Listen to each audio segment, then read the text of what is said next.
Dito sa video na to ay malalaman natin kung effective ba itong nabi nating liquid flux na push-in upang ma-welding natin itong ating baterya na 18650. Mga pare ko, hindi na po maganda yung performance ng ating mga baterya na ginagamit po natin sa ating mga tools at kailangan na po natin siyang i-pack o palitan ng baterya. At yung baterya po nito ay 18650 flathead. At kailangan po natin itong pagtugtungin at i-welding. So, ang pang-welding po nito, mas maganda, ganyan po yung inyong gamitin. Yun, medyo may kamahalan nga po at nagkakalaga po yan ng 1,000 plus. Medyo wala po tayong budget at ang gagamitin lang po natin ay soldering iron. Kaso ang problema, pag ito pong ginamit natin, which is malinis po ito, no? Yan ito po. Ayaw niya pong dumikit. Ayan na.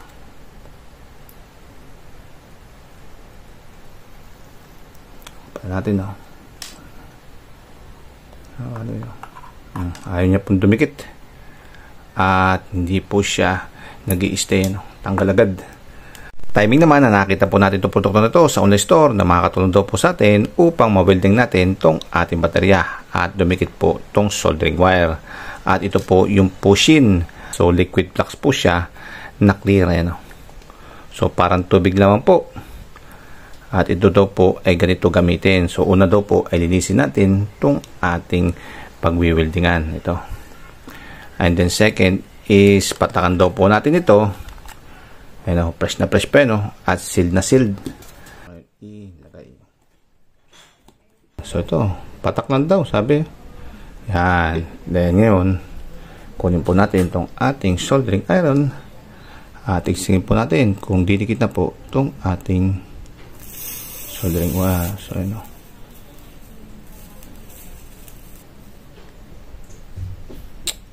pare ko, hopefully naunat na nga po yung kanyang balot dahil sa init. So, tingnan natin kung kumapit siya gamit po itong ating gunting. Tingnan natin kung hindi po siya matatanggal. Positive mga pare ko hindi. Natanggal pa rin po siya. So, isa pa nga ulit. Tingnan natin. Patak. Yun. Then, testingin pa natin kung didikit.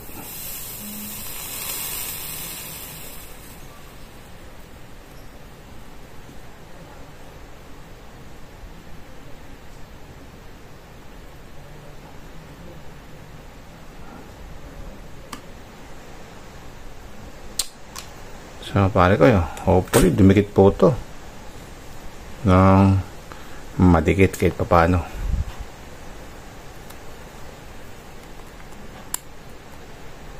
So, positive mga pare ko, dumikit po siya. Ayun pwede. So, pwede na to. At kung makikita nyo, nawala na po itong ating pambalot. Pero huwag po tayo mag-alala dahil meron po tayong pambalot na pang-replace dito. So, ito. Okay siya mga pare ko. Positive.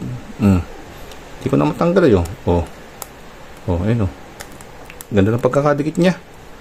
So, yun. Okay. May part 2 po tayo. At makapag-repack po tayo ang ating baterya. So, ayun mga pare ko. Kita siya na po sa part 2. Paalam.